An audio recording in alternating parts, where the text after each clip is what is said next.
I'll go home as a beggar and never be your wife. Hi, I'm Mary. And I'm Katie, and this is The Housewife Did It. True Crime Edition.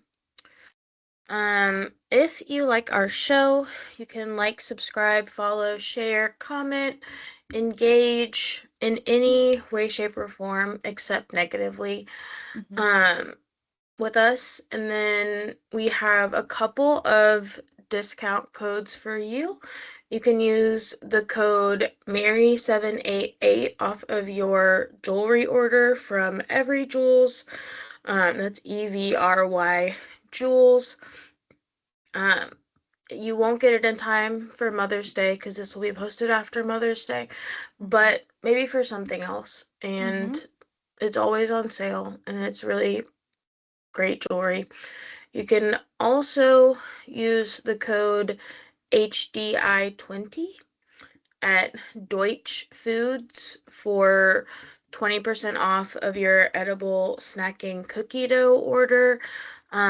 DOICH Foods. Anything from you? Are you gonna emotionally wreck us again today? Awesome. Awesome. Any podcast out there with that rule about, like, no cases about children? She's not a child. Could you come talk to Mary? She's not a child. Mary has no... I don't know what your case is, but Mary has no limits. Which is maybe how a true crime show should be, because true crime has no limits. I do have some limits. Alright. Do you know anything about this, not to put you on the spot, but have you been following these, like, Kristen Smart updates? Kristen Smart? Yeah. Do I know who that is? She, like, went missing from Cal Poly, and in 2022 they arrested someone for it.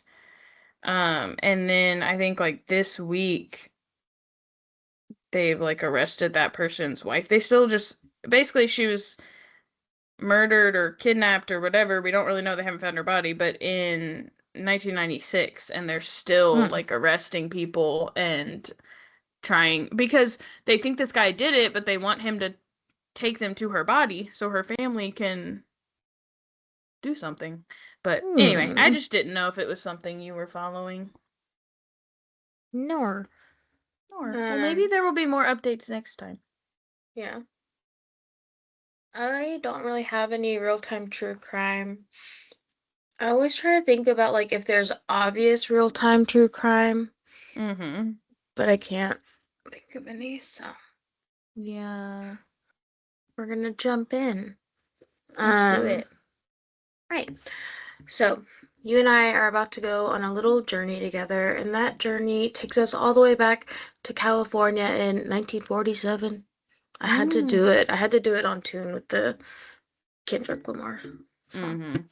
Anyway, on to the business. On the morning of January 15th, 1947, stay-at-home mom Betty Bersinger was walking with her 3-year-old daughter on South Norton Avenue in Leimert Park, Los Angeles. As she walked by a vacant lot, she saw what appeared to be a discarded store mannequin lying on the ground. Apparently... It's never a discarded mannequin. I'm so sorry. No. I will say, though, like, she had, like, some logic behind it, I think. One, this was, like, a neighborhood that was still under construction. And so, like, people would, like, dump trash there. And two, what made her think, like, it must be something like a mannequin was that it was completely white, undressed, and seemed to be broken directly in half. Oh, okay. So, like, in a kind of unnatural way. Right, like, there were two pieces. Yeah. She stepped closer and she saw that it was, of course, not a mannequin. It was instead the nude body of a woman who had been drained of blood, severed in half, and posed in a largely underdeveloped neighborhood midway between Coliseum Street and West 39th Street. Being 1947, Betty ran to a nearby home and called police to the scene. When they arrived, the medical examiner was able to determine that the woman had died about 10 hours prior to being found and had been washed by the killer and drained of all her blood. Wow. Mm-hmm. Quick work. Right. Her face had been cut from each corner of her mouth to each of her ears in what is called a Glasgow smile. The laceration on the right side of her face was 3 inches long, and the one on the left was 2.5 inches long. She also had several cuts on her thighs, and part of the skin on her breasts had been sliced away. The two halves of her body were found about a foot apart, and her intestines had been removed and tucked closely under her bottom. She had also been posed with her arms above her head, with her elbows bent at right angles and her legs spread apart. Okay. Near the body, investigators found a heel print and a cement sack filled with watery blood. An autopsy was performed the following day by the LA County coroner and overturned the following results. The woman, who at the time of the autopsy had still been unidentified, was reported to be 5'5" and 115 pounds. She had blue eyes and brown hair, and notably, she had badly decayed teeth. Okay. She had ligature marks on her ankles, wrists, and neck, and lacerations on her right forearm, left upper arm, and lower left side of the chest. Additional laceration marks were found on her right breast with what they called superficial tissue loss. So this is where, like, her skin had been sliced away. No, I already read that part. Her body had been cut in half using a technique called a hemicorporectomy, which consists of amputation at the waist, transecting the lumbar spine, and then removing the legs, genitalia, urinary system, pelvic bones, anus, and rectum. That's like a medical procedure? Mm-hmm. A valid one? Yes. So what this procedure, would be the I'll tell you. This procedure was introduced in the 1930s, so pretty new at this time, and was considered a last resort major surgery to treat potentially fatal cases of osteomyelitis, tumors, severe traumas, and intractable pressure ulcers around the pelvis. To date, there are less than 60 times this has been done medically. Mm-hmm. And it's been about 100 years. Yeah. So, not typical. Okay. The cleanliness and precision of this bisection was indicative of someone with medical training, as was the draining of blood. The autopsy noted that there was very little bruising along the incision line, indicating that the woman had been bisected after her death. There was a 4.5-inch laceration from her belly button to, like, it's called the suprapubic region. Okay. But it's like her pubic around bone? your pubic region. Yeah. Okay. I don't remember if it's like right above or right below, but that area. Okay. So 4.5 inches down from her belly button. The front and right side of her scalp were bruised, but her skull was not fractured. Her cause of death was listed as hemorrhaging from blows to her head, as confirmed by a small amount of bleeding in the protective layer of meninges surrounding her brain. Finally, the coroner found that the woman's anal canal was dilated, suggesting that she may have been raped. I was gonna go back and say something about this, but I don't remember what it was. Oh, with the badly decayed teeth. I was gonna say at some point I was like when it said like badly decayed teeth, I was like, are they like brown? Like, what do you mean by that? But then I heard like just basically she had a lot of cavities, and instead of getting them treated, she was plugging them with like wax candy and like using like wax candy wax as a Candy corn? filling. No, like a wax bottle candy. The part yeah, you like the can't little, eat. yeah. Like stuffing that down into her tooth. Okay.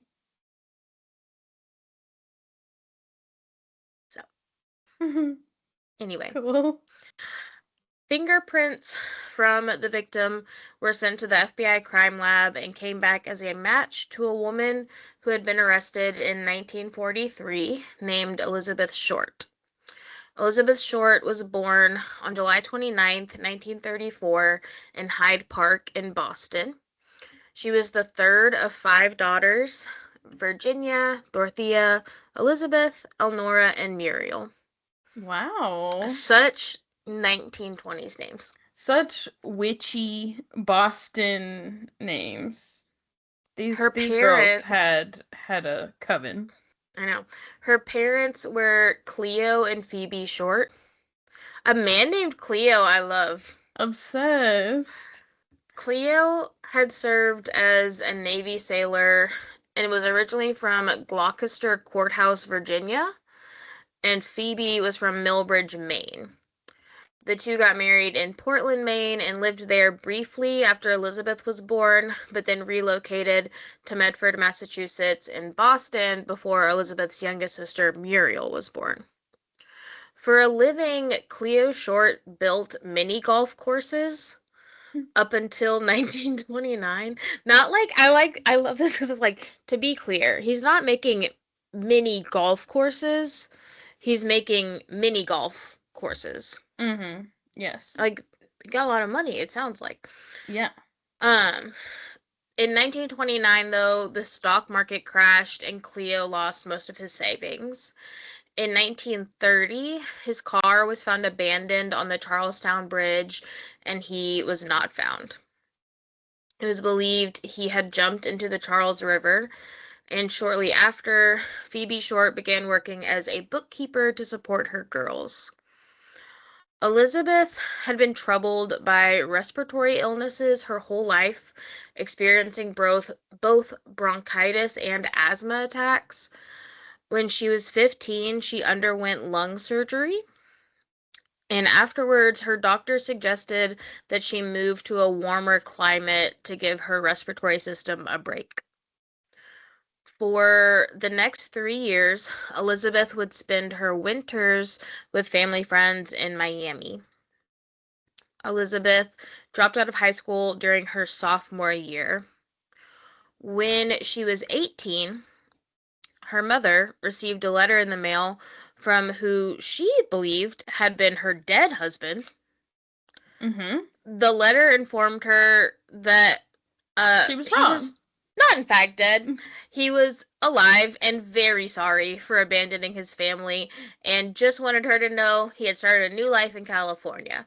Don't come find me. Oh, well, they did. Elizabeth, who had been 6 when her father disappeared. Died. Yeah. When he died. She's 18 now. She now saw an opportunity to kill 2 birds with one stone, Mm-hmm. so to speak. She could spend her winter in a warmer place, Mm-hmm. while also getting the chance to reconnect with her father. Mm-hmm. So in December of 1942, Elizabeth moved to Vallejo, California to live with her father. At that time, Cleo was working at the Mare Island Naval Shipyard on the San Francisco Bay. After only a month, Elizabeth found that she and her father were constantly fighting, and she moved out of his house. Yeah, I don't know. The guy that let you believe he was dead for 12 years, Right. you thought that was going to be, like, the perfect guy to hang out with? Call us crazy. She took a job working what is now the Vandenberg Space Force Base near Lompoc, California. Lompoc? I don't know. During that time, Elizabeth was living with a U.S. Army Air Force sergeant, but moved to St. Barbara after experiencing domestic abuse. Did I say St. Barbara? I don't know. Okay. If I did, sorry. In Sam? Santa Barbara, Oh, okay. Elizabeth was arrested at a local bar for underage drinking. In September of 1943, she was then sent back to Massachusetts, but ended up spending most of her time in Florida. After all, it was almost winter. Mm-hmm. While there, she met Major Matthew Michael Gordon Jr. of the 2nd Army Air Force Commando Group. Mm-hmm. Matthew was living in Florida while training for deployment to the China-Burma-India Theater in World War II. After he was deployed, he was involved in a plane crash in India, and during his recovery, he wrote to Elizabeth and asked her to marry him. She agreed, but Matthew died in a second plane crash on August 10th, 1945, before the two could be reunited. My goodness. I know. What a life. Mm-hmm. Also, like, learned her sister was also in, like, World War II, but she, like, on, like, the... Oh, she was, like, she, like, decoded things. Oh. I was like, that's very cool. cool. Yeah. Yeah. They say, like, you won't have a plane crash twice, but... Yeah, I know. We read about the Tuskegee Airmen yesterday.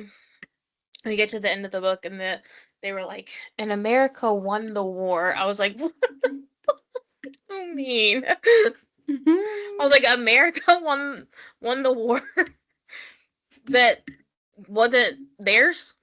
Mm-hmm. Crazy. Anyway. In July of 1946, Elizabeth moved to LA, initially to visit a friend, Army Air Force Lieutenant Joseph Gordon Fickling. He was stationed at the Naval Reserve Air Base in Long Beach. Elizabeth extended her stay in the Southern California area, working as a waitress and renting a room on Hollywood Boulevard behind the Florentine Gardens nightclub. 6 months after moving back to California, Elizabeth Short was murdered. Despite the fact that she was identified the following day, Elizabeth Short was given a nickname in the media and dubbed the Black Dahlia. Primarily, she was given this name based on the dahlias she often wore in her jet black hair, but it has also been suggested that it is a reference to the film that had recently been released, which was called The Blue Dahlia. Reporters called Phoebe Short and asked her several questions about her daughter and took notes before telling her for the first time that her child had been murdered. She refused to believe them until she received confirmation from police, which she did. Samples were taken from Elizabeth's body to test for the presence of sperm based on the suspected rape, but the results came back negative. Regardless of that, it was pretty clear that this crime was sexually motivated, though. Not only had Elizabeth been found nude, but her body had been posed and left out in the open, meant to draw attention and shock onlookers, and like the way she was posed, they believed was kind of intended to humiliate or, like, cause distress in Sure. that way. Between the nickname and the gruesome details of the case, newspapers were running wild with the story. Despite the details of the case that would link the killer to a pretty particular medical background, the sexual nature of the crime was what was standing out to the public. But it pretty quickly became about Elizabeth's sexual history as opposed to the sexual deviance of a murderer. Yeah. There, of course, Mm-hmm. there was speculation that Elizabeth had been a sex worker, and one rumor that she had become pregnant and had received a brutal abortion, which resulted in her death, and that the bisection was used to cover it up. This theory gained enough traction to become a storyline in season 1 of American Horror Story in 2015. Mm-hmm. So, in one article, Elizabeth was described as having last been seen wearing a tight skirt and sheer blouse.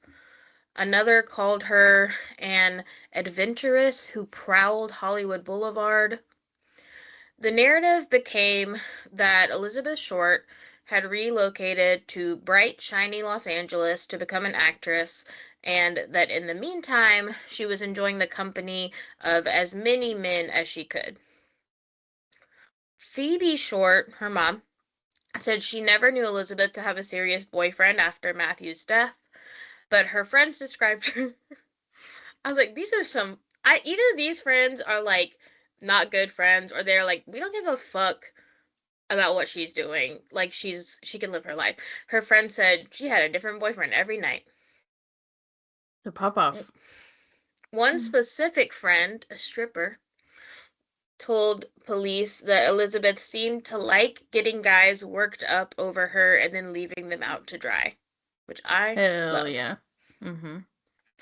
So, like, the vibe we get from Elizabeth is like, think USO nightclub doing the jitterbug with a man in a full khaki uniform. Like, that's the aesthetic. Mm-hmm. Good for her. I know. Police also explored the idea that Elizabeth had been a lesbian. Oh. Which, She very is, different direction. She is both a whore, with men, specifically. Different boyfriend every night. And gay. Man hater. Cute. They began questioning employees and patrons of gay bars in the area. But there was nothing. Look at this woman. Straight or gay? They said, is that the woman that was cut in half and left out in the streets, and you think one of us did that? Yeah. Please. Be so for real. Okay. So, there's nothing to substantiate this theory. What brought them to this possibility was that Elizabeth had a genital defect known as infantile genitalia, which resulted in her having, like, specifically in Elizabeth's case, a notably small uterus. Okay. The deputy coroner implied that Elizabeth had small genitalia because she obviously wasn't having sex with men. And if she wasn't having sex with men, she must be having sex with women. However, there are biological markers of gayness. Actually. However, police interviewed at least 3 men who had sex with Elizabeth. And now all they're said, offended. Yeah. The fuck out of me. The fuck out of you. They all confirmed. They said no and, like, evidence that she's ever had penetrative sex. And they're like, right. Yeah, fucking dare you. And they confirmed, and then, like, the actual coroner confirmed. The deputy coroner should be fired, running his fucking mouth. But basically, they all confirmed that her outer reproductive organs were completely normal. It Yeah. was just her uterus that was affected by this defect. Great. Which, like, kind of, in my opinion, maybe lends itself to, like, some of the theories about, like, her having been pregnant and, like, that ending in, like, miscarriage, or, like, if she had been pregnant and got in an abortion, like, it having been, not that it's already not dangerous in the 1940s, but, like, increasingly dangerous because she had this defect in the uterus specifically. But I don't know. Not gay. About a month after what they were calling the sex fiend slaying, a person claiming to be the Black Dahlia's killer called James Richardson, the editor of the Examiner. He congratulated him on his successful coverage of the case, and then told him that he would be turning himself in after playing cat and mouse with the police a little longer. But he did promise to send Richardson some souvenirs in the mail of his time with Beth Short, is what he called her. Get the fuck out of here. As promised, 3 days later, a manila envelope addressed to the Examiner was discovered, with magazine letters cut and pasted together, reading, "Here is Dahlia's belongings. Letter to follow." I don't know how you found that many L's in a magazine. Inside the envelope were Elizabeth's birth certificate, business cards, photographs, and an address book that had been embossed with the name Mark Hansen. Police felt like this could truly be from the killer, as the envelope had been carefully cleaned with gasoline, which seemed in line with how Elizabeth's body had been drained and cleaned so meticulously. How do you clean paper with gasoline? I'm like, what do you mean? Maybe gasoline means something different in the 30s or 40s. I don't know. They didn't have Santa yet.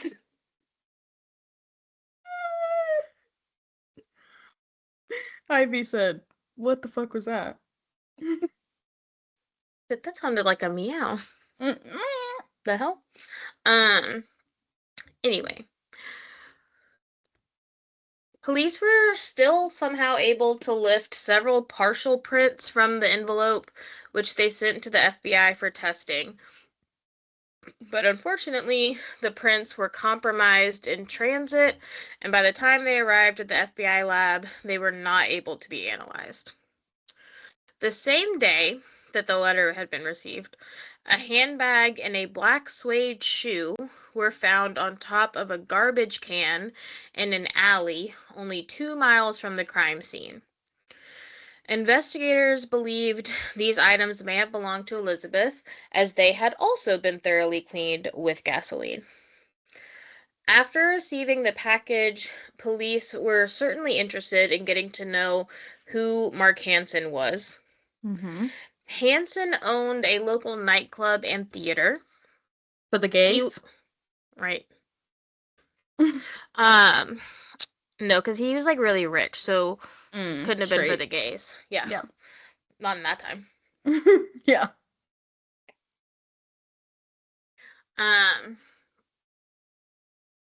He was known to have been acquainted with Elizabeth, and he had let her and her friends stay at his house. He confirmed for police that the handbag and the shoe they had found were in fact Elizabeth's. He had seen her wearing them. And friends of hers noted that Elizabeth had turned down sexual advances from Hansen, so they were like, maybe, but police were able to clear him of suspicion.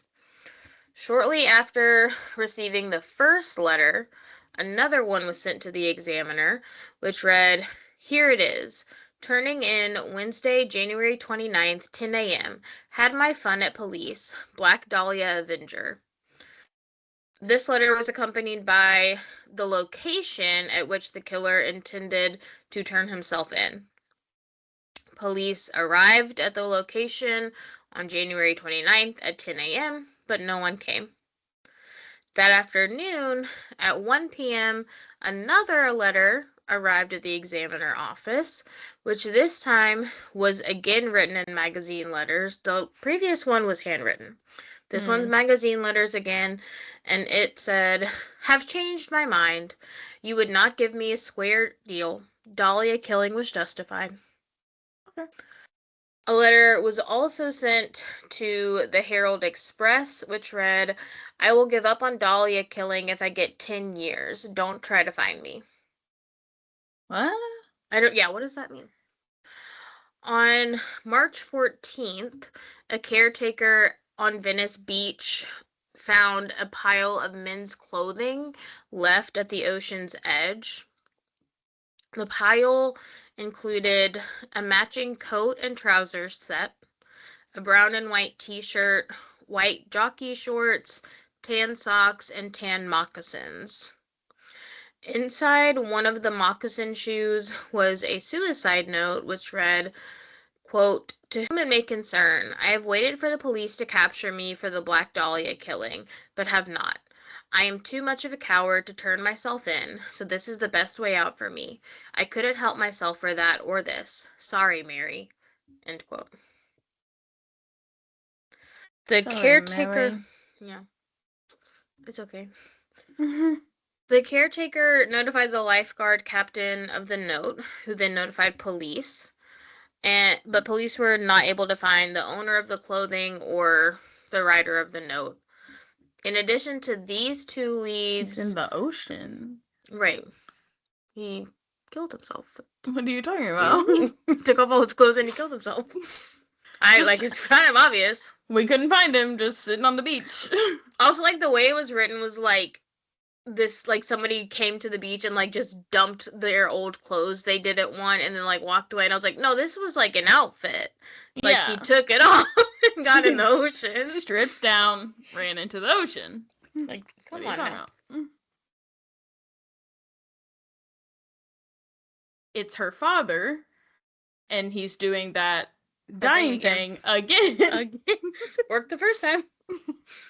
At least for 12 years. Yeah. And I would have got away with it too if I hadn't mailed a letter to my wife. True. It worked for me. In addition to those two leads, police also looked into Robert Manley and Martin Lewis, who were acquaintances of Elizabeth's, but both were cleared. Martin Lewis, I believe specifically, was not in the state of California. He was with his father or father-in-law or somebody who was dying.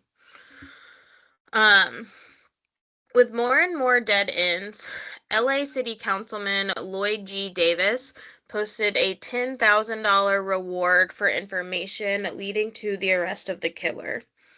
After this was announced to the public, the confessions started rolling in. They're like, no, we all did it, actually. Pretty much all of them were dismissed as false confessions. I said, not all of them? Pretty much all of them. Right. Most of them, it said. Some of them were real. Yeah. A few. Those people not in jail. A few. How is this unsolved? How is this an unsolved case? I don't understand.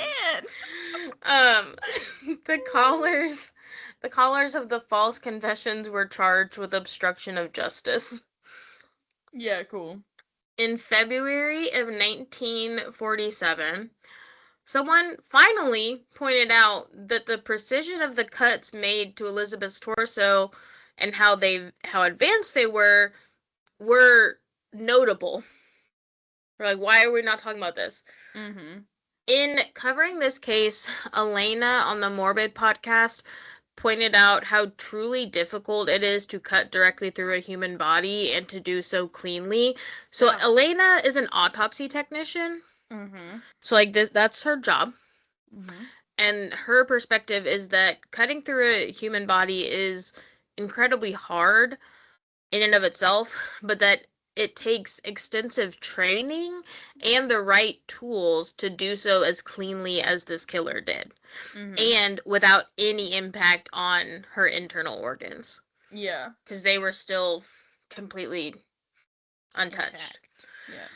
The LAPD served a warrant to the USC Medical School, which was actually pretty close to where the body was found. Police agreed to keep the identities of the students a secret while they ran background checks, but nothing came of the search. By that spring, the murder had become a cold case and it remains unsolved to this day. However, there are several Mary theories. has solved it. Yeah. There are several theories and potential suspects connected to this case. Let's go through them. Okay. In his 2025 book, Sisters in Death, Eli Frankel named Carl Balsiger as a suspect. I don't know Look why right that here. just felt very wrong. Balsiger.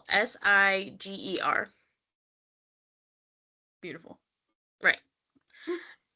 He met Elizabeth at Camp Cook, which is the Space Force base she was working at.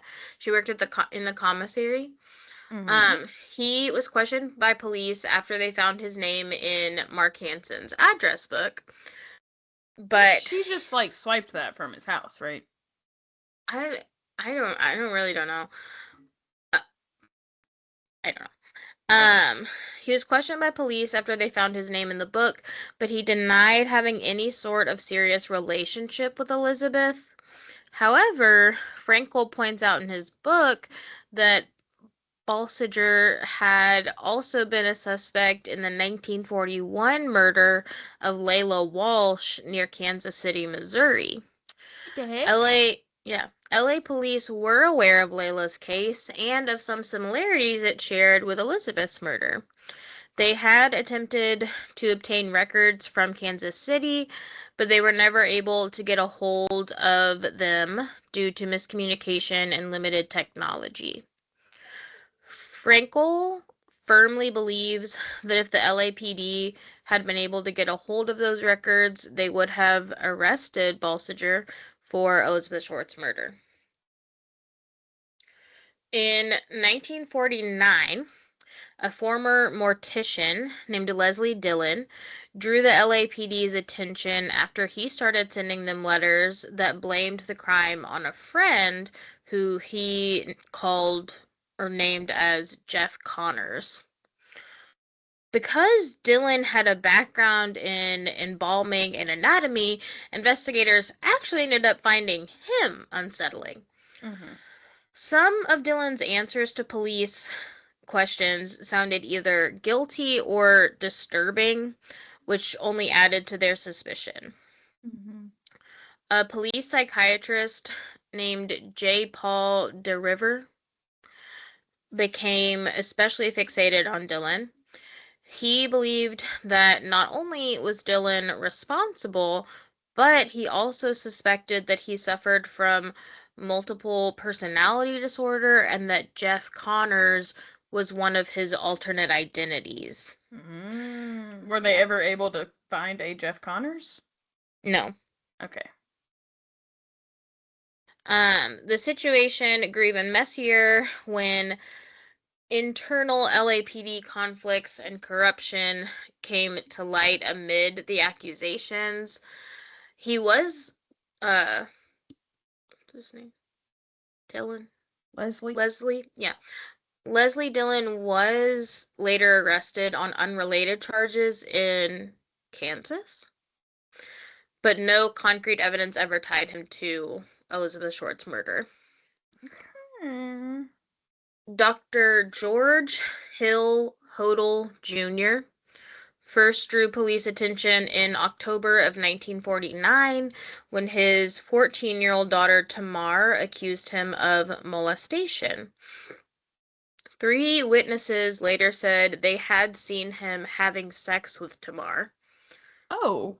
But he was still somehow acquitted in December of 1949. Okay. That trial, though, put Hodel, an STD doctor, on the on the LAPD's radar as one of the many suspects in the Black Dahlia case. In 2003, They just be giving anybody jobs these days. crazy. Those Well, days. not these days. In 2003, grand jury notes from the 1949 trial resurfaced, showing investigators had wiretapped Hodel's home. In the recordings from those wiretaps, you can hear him saying to someone, "Supposing I did kill the Black Dahlia. They couldn't prove it now. They can't talk to my secretary because she's dead. They thought there was something fishy. Anyway, now they may have figured it out. Killed her. Maybe I did kill my secretary." Who is he talking to? No one knows. Okay. Hodel also appears on a 1951 suspect list. Despite all of that, LAPD officers did clear him after months-long investigations. They said they could not find proof that Hodel and Elizabeth Short had ever met. However, his son, Steve Hodel, a former LAPD detective, has written books arguing that he knew Elizabeth Short was his father's mistress and that he knew that his father had killed her and several other people, including Zodiac killer victims. You're losing me, sir. You're flying too close to the sun. Yeah, how'd you find your... Well, I was going to say, how'd you find your way onto the LAPD force? But honestly, fit right in. Yeah. They should be giving everybody jobs these days. They should be giving LAPD for every decade ever. True. Just be giving anybody jobs. That theory gained a lot of traction in 2004 when novelist James Ellroy publicly endorsed Steve Hodel's claims. In 2026, an author named William J. Mann pushed back and said there is no solid evidence that Hodel ever met Elizabeth Short, and that there was only a 6 to 8 week period when they were in Los Angeles at the same time. Okay, I bought James Ellroy's novel, Black Dahlia, once. I started reading it, and I literally could not read it because it's from like the 80s, so I guess whatever. But he kept referring to women as skirts and frequently used the N-word.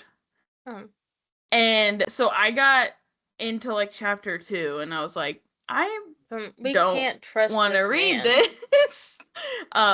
It's also a novel, so like it's not supposed to be like real, but you're saying that he like co-signs some theory, so I'm guessing that's what is going to end up happening in that book that I could not finish reading. Yeah. Marvin Margulis came up early in the LAPD investigation as a key suspect. He had been one of Elizabeth Short's known boyfriends while she was in Los Angeles. Yeah, maybe we could have started with those. Right. He was an aspiring medical student who had served in the U.S. Navy Medical Corps during the invasion of Okinawa. There, he worked as a surgeon's assistant and handled corpses and wounded limbs, experiences that later took a heavy toll on his mental health. He was discharged as 50% disabled, and military records note a history of instability and potential for violence. Margulis believed he had been held back from more advanced medical roles because of discrimination against his Jewish background. don't think that's why. Mhm. He had dated her while he was studying pre-med at USC. But his name appears on the 1951 Jimison list, which was like a suspect list for this case specifically. And he was only removed as a suspect after his new wife provided an alibi. William J. Mann, who we just talked about the previous theory, thinks that Margulis is the most plausible suspect for a few reasons, being he had established known contact with Elizabeth Short. He had enough anatomical training to explain the bisection. He had shown serious mental disturbances and resentment that could provide a motive. And he had access to a place, the USC Medical Lab, which stored cadavers and was briefly on a break during the time of Elizabeth's unknown whereabouts because of the holidays, where the body could have been cut and the blood could have been drained. And a wife alibi means nothing to me. Right. In 1951, LAPD Lieutenant Frank B. Jimison put an orthopedic surgeon named Dr. Patrick Shane O'Reilly on his suspect list. O'Reilly practiced in the Los Angeles area and was linked to a case for a few reasons. He knew two of Elizabeth's friends, including Mark Hansen. He had a 1939 incident where he physically assaulted his secretary, and he once had part of his right breast surgically removed. Don't leave these secretaries alone. Yeah, which police thought maybe was like why part of her right breast had been removed. He had also been noted as a skilled surgeon who earlier was credited with saving actress Lucille Laverne, and he carried a prominent scar on his jaw. Decades later, in 2023, researchers discovered that he had lied about both his name and his birthplace. His real name was Patrick Trier, and he was from Kansas. Records show he had a very long pattern of deceiving authorities and feeding false stories to the press, so they ruled him out. Investigators, back to the lesbian theory now. They wonder, is it possible that she was killed by a queer woman surgeon? Probably a whole lot of those in Right. the 1940s. I'll tell you exactly how many there were in LA. In 1947, William J. Mann tells us there was one openly lesbian medical doctor in California, and she practiced in San Francisco, and she was widely respected, and there was really no way it would be her. Well, has to be. Because she's the only one. Donald Wolfe's 2005 book, The Black Dahlia Files, The Mob, the Mogul, and the Murder That Transfixed Los Angeles, points a finger at Norman Chandler, who was the publisher of the LA Times from 1945 to 1960. Wolfe lays out a theory in which Chandler allegedly slept with Elizabeth while she was working for Hollywood Madam Brenda Allen, and then got her pregnant, which led to Bugsy Siegel killing her. Who's that? He's a man. Okay. Yeah. He's I think he was a actor at the time. Oh, okay. Siegel's name pops up in some accounts as a hospital suspect. A possible suspect. Nobody really knows why. At the time, he was building the Flamingo Hotel and Casino, and he his reputation was for being more of a ladies' man than of a killer. Well, she's a lesbian, so it couldn't Right. be. Um, Couldn't be that. He was also at the time known to be in a relationship with Chicago starlet Virginia Hill. Wolf insists in his book, though, that Siegel is the murderer. Other writers argue that if he had been involved, he probably would have sent Mickey Cohen or another associate to do his dirty work. So like they're like, this guy's so rich, like he's not doing it himself. Yeah. He's not like cutting the body in half. Yeah. In the early 1990s, a woman named Janice Knowlton came forward saying that she had witnessed her father, George Knowlton, kill Elizabeth Short. Janice's account came largely from recovered memories that had surfaced during therapy for depression after she had received a hysterectomy. Okay. Sure. In 1995... Doing EMDR in the 90s? Yeah. In 1995, she co-wrote a book called Daddy Was the Black Dahlia Killer with a crime writer Spoiler! named Michael Newton.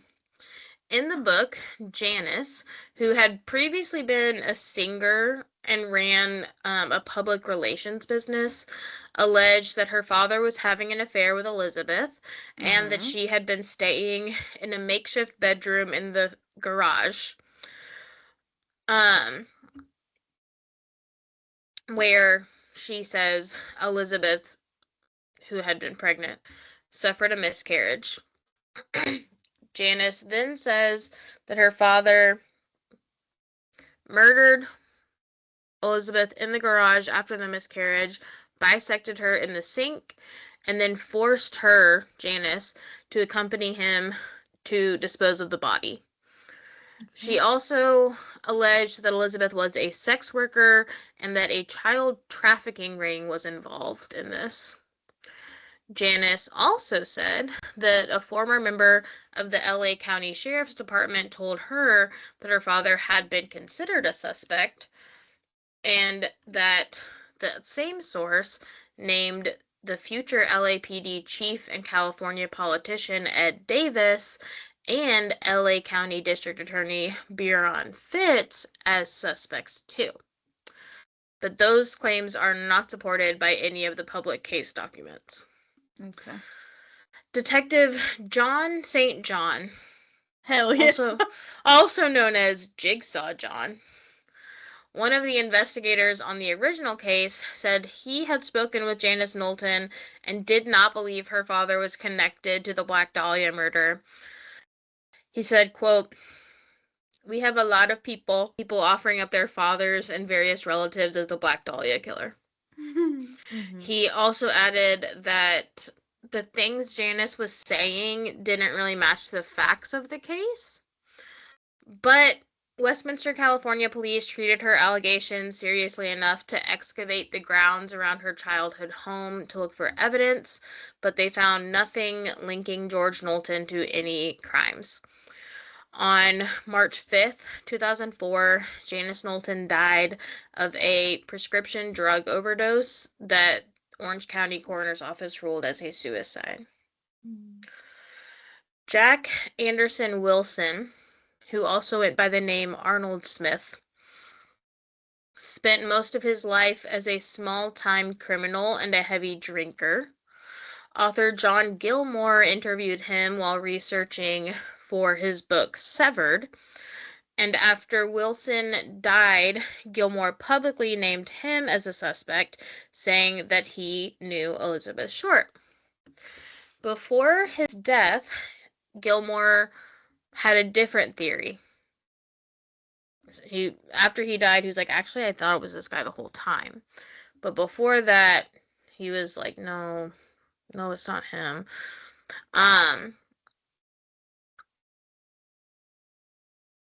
He, at that time, was pointing the finger at a Chicago mobster who he only called Mr. Jones. Okay. When asked about that theory, Jigsaw John said that Gilmore's ideas were premature and unverified. Additionally, but we're not going to go into big detail on them because they're like bigger than just theories. Elizabeth's murder is theorized to have possibly been connected to the Cleveland torso murders, the lipstick murders, which were attributed to William Hirons, and the lone woman murders. After Elizabeth's death, Phoebe Short moved to Oakland, California to be near her daughter's grave. And then she returned to the East Coast where she lived until 1992 when she died well into her 90s.